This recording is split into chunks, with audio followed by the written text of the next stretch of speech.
দক্ষিণ করিমগঞ্জ বিধানসভা কেন্দ্রের 4 বারের বিধায়ক সিদ্দিক আহমেদ আগামী বিধানসভা নির্বাচনে অংশ না নেওয়ার কথা ঘোষণা করেছেন।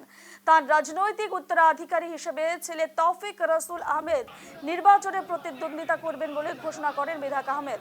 কেন্দ্রের বিশিষ্ট ব্যক্তিদের সঙ্গে আলোচনা করে এই সিদ্ধান্তের কথা জানানো হয়েছে তার পক্ষ থেকে এবং সিদ্দিক আহমেদ জানিয়েছেন যে আগামী বিধানসভা নির্বাচনে তার ডাক্তার ছেলে তৌফিক রসুল আহমেদ অসম গণপরিষদ দলের প্রার্থী হিসেবে প্রতিদ্বন্দ্বিতা করবেন।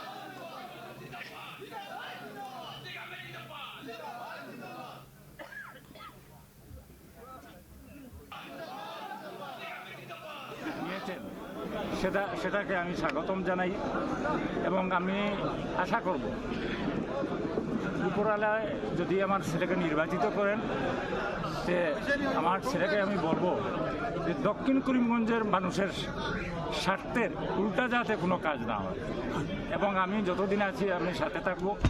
আশা করি আপনারা সবাই থাকবেন, আমরা সবাই একসাথে মিলে আমরা দক্ষিণ করিমগঞ্জের উন্নয়নের